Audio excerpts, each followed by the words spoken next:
Oops. We're one. We were counting down. Hey everyone, this is Bridgette Raes and I'm back with a stylish tip for you. And this lovely lady I'm here with is my mom. I am visiting her on Mother's Day today, and happy Mother's Day. Thank you.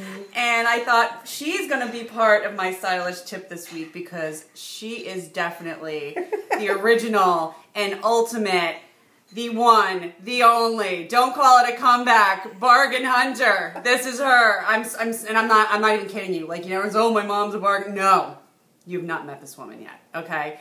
The store pays her basically to take her merchandise out. Okay, we're going to talk about some of her greatest deals in a little while. So, you know, believe me when I tell you I'm not making this up. And she's also the reason why I'm scarred for life. I don't like sale racks, and there's a reason for it. My mother, being such the bargain hunter that she was and still is, so I'm a little kid. And you can imagine you don't want to do anything for too long, and when your mother loves shopping, and I think you did this on purpose, right, Mom? Like, we would park at the Garden State Plaza in New Jersey. As a kid, it was Bamberger's, not Macy's at the time, and you would purposely park, I think, so that we had to exit out of the dress department. Well, it was there. So every time we would go to the car after shopping, and you know, you're like, I want to go home, I want to go home, and we would walk through this dress department, and I would beg in my head, Mom, please don't stop, please don't stop, oh God, please. And then she'd go, and she'd stop, and I would stand there, and I would be like, and I'd be staring at her knees and the hems, and to this day, when I look at a big sale rack, it just gives me that feeling of, I gotta get out of here. So I don't like a sale rack, and it's all your fault. And you know, I have tons of therapy too. Well, you had lots of nice clothes too, because I wasn't just shopping for me. Yeah, well, in the dress department you were. Did you really care what I was buying? No, I just wanted to go home. Store? I know. Okay, so let's. For those who are shopping, like they want to shop on a budget, they want to get a good deal, they want to learn from the master. What are your tips on shopping for sales? Oh, well, I got them, but you want to know, why did I shop for sales? Okay, why did you shop for sales? Yeah, like, well, why would you do it? Because you have a limited amount of money, you love beautiful things, and you don't want to pay full price for them. Who wants to pay? So, exactly, who wants to pay full price? And you know that clothes are always rotating, and if you catch it in a rotation, you get a deal. Right. So you asked me, what are my tips? What are my tips? What do you do? How do you master this? Well, first of all, you got to know what you're looking for. What do you need? What do you want? What are you doing in the next week or two or next season? So I know what to look for. Gotcha. Number one. Let's see, what else? What else do I? Oh, good Lord. You go to. She lost her train. It's okay. So, you go to the back of the store. Well, yeah, I go to the back of the store because that's not where they want you to go. Right. You don't even look at what's in the front, do you? And no, I get an idea of what's coming up that's going to be going to the back of the store soon. So I know what's going back there. And I know the time of the year, or that if something is in, especially online, I will see what's new. And in 2 weeks, I know it's going to be 20% off. Right. Or if you're a frequent shopper, they're going to tell you, if you spend this much money, you'll get 20% off. I know what's on sale. I've been to the store, tried it on, or I know the clothes or the fit, and I order it. And then the other tip I do is, there's so many, however, is I shop for the next season. Oh, I think that's a brilliant one. You will shop, like right now you're shopping for fall. Yes. Yeah, I'm picking up here and there leftovers from last summer, but Coldwater Creek's going out of business, sorry. And I was down, I went to the outlet, and I picked up some beautiful sweaters that were normally $69 for $29. I bought two. I recently purchased or ordered 2 pair of aerosol. One's boot, leather boot for $119 for $29.99. Because it's the end of the season for them, but this is for you. Yeah. Season. And then I bought another pair of black shoes, although black is not a color for me. Where are you buying black shoes from? Because I like to have them in my closet. And I only paid $29 for them. We're going to talk about that after. Yes, We're going to touch on it. And then I only paid $29 for them. And they're in my closet. Now, when they arrive, I'll open them up, make sure they match and stuff. And I'll put them in the back of my closet. And then so you have something to look forward to. Right? Oh, totally. It's like a gift. I'm now opening things that I ordered last spring or last summer, the end of the summer, and I'm going to be wearing them now. Right. By matter of fact, a pair of J. Jill sandals that were $119.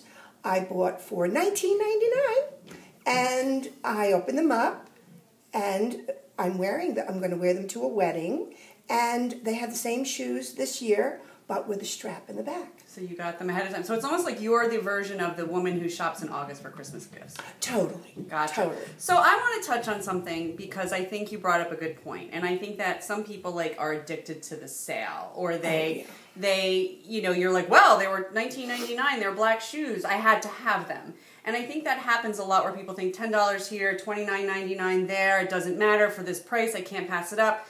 How do you decipher what you need and you don't need when you can get lured in by the sales? When I first got into this, years ago, I was a kid. Yeah, do you remember the time we we put posters on your car, the original Bargain Hunter, and you went driving down the street with a banner on your car? Carol and I used to do that, yeah. When you're a teacher and you have to look good every day, or you want to look good and present yourself well, there's just so many things you can do. And one of the things I found was to have something pretty to wear. And so with that. So yes, you do get hooked in. Yeah, I mean, how do you not go, oh my God, it's on sale, originally $200. When I started making my own money, and I had a little extra money, I started buying cardigans.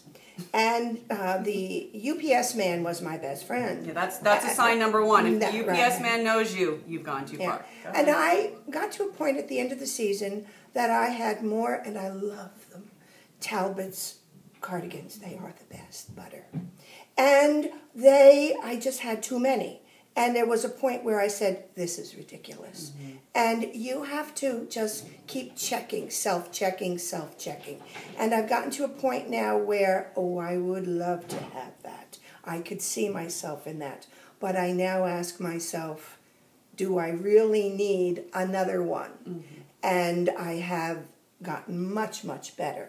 I would say so. Yeah. So, because I think it could become very easy to become a very cheap form of therapy, right? Where if it's like, you know what, pop into a store, go check out the sale rack, I'm not dealing with what's really going on in my life, and it doesn't seem like it's really busting the budget, but when you think about it, if you have too much stuff, it actually starts to add up over time. That old saying, penny wise and dollar foolish. Pound foolish. Oh, okay, yeah.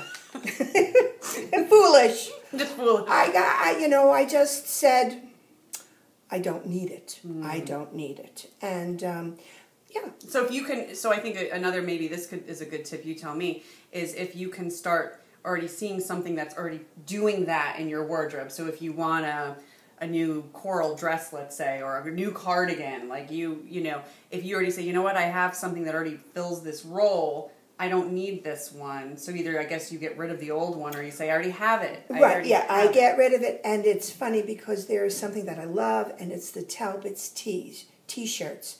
And one of the bad things I would do is if I like it, I'll buy it in all the colors that are on sale. And if anybody's a baby booming around in the early 70s, you may remember a character on TV called Mary Hartman. Mary Hartman wore the same outfit every day. And every day, it was a different color, but it was the same dress. And when I find myself wearing the same thing, there she goes in a T-shirt, but this time it's lavender, not green, I know, gotta stop. So, sorry Talbots, I'm not buying as many as I did I just want to be before. clear, this was not endorsed by Talbots, but she's just no. J. Jill, I love you. And how happy are you, Coldwater Creek's going out of business? Not for them, but I know.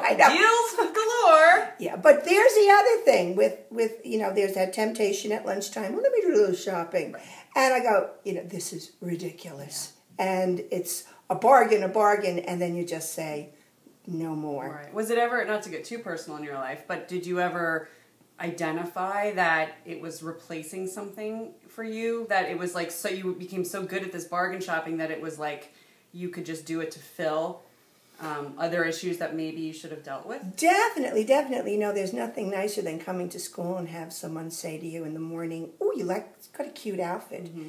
And your MO was, "I got this for $19.99, and look at this, and look at that." And everybody is, living in braggadocio. How much didn't you spend on an outfit? Well, yeah, I mean, I text you now whenever I get a good sale, because I do like a bargain. Don't worry, I just don't like to navigate the sale rack, so occasionally I'll get, oh my god, $250 boots, I got them for $89.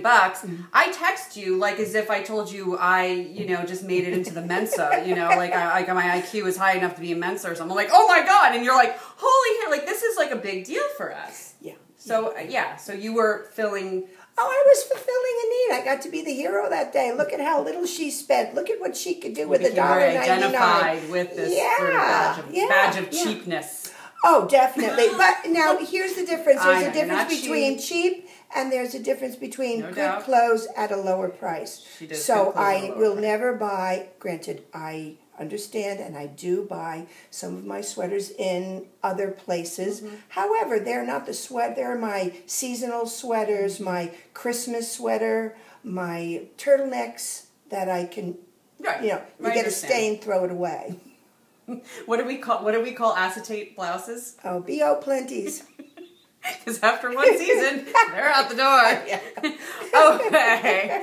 So as we begin to wrap up, because it's clearly going to go real south real fast if we don't sign off, is there anything you have ever spent full price on? The one thing I've spent full price on, yes, is the dresses I wore for my girls' weddings. I walked in. I knew that Beth was going to have an evening wedding. That's my sister. Her sister. And I needed a gown. I knew the color. I knew what I wanted. I found something. I purchased it. And I didn't ask the price. Bridgette had a wedding in the morning outside. And I knew it was going to be a more relaxed wedding. So I went online. And I found all of these gorgeous dresses from Talbot's. She got at Talbot's. And, we knew the lady in the store, too. Well, she saved us that day. She saved us that day. Because remember, we were shopping in the mall, and everyone was like, sorry, we don't carry anything over a size 12. And you're like, I don't know what to do. And then down at the end of in the mall, we see Talbot's woman, or women, whatever they call it. And that woman was like, come to me. And but she knew me already. She knew me already. She knew you already. Because what am I, silly? Someone doesn't know you at a store? So we looked, and I ordered 5 dresses in one color and sizes, 5 in another, had them delivered, tried them on, found what I liked, and I found the dress. It was gorgeous. I'll post a photo. Yes, and the beautiful thing about that is I could wear it again. I got married in the morning. Yeah, and it's a beautiful, what was it? Teal. And I've worn it before again, and you'll wear it again. And I'll wear it again. All right. So with that said, I think we may do a quick video tour later on in my mom's closet, because she started showing me what she has in there, and it's quite fascinating. So maybe we'll do a separate video of that. I don't know. We also want to go to lunch at some point and enjoy Mother's Day. Right. But if you have any questions for me or my mom, feel free to comment or send me an email at bridgetteraes.com. You can ask a question of your own. Happy to answer via video at bridgetteraes.com. Find me on Facebook, facebook.com/Bridgette Raes Style Expert, and on all other social media channels. It's always at Bridgette Raes. So Instagram, Pinterest, Twitter, I don't know, I'm everywhere. And you could, of course, I don't know how you can find you're on Twitter. I don't know how to do it, really. Don't worry about it. Just contact me. She'll forward it. And she also had comments on my Facebook page. She usually pops up there every once in a while. So it was great checking in with you. Happy belated Mother's Day. By the time I post this, it'll be over if you're celebrating. I got this dress for $19.99. Oh, was I supposed to talk about it? No. Of course you did. No. What was I expecting otherwise? Oh, are you kidding? All right, we're out of here. Have a great day. I'll see you next week.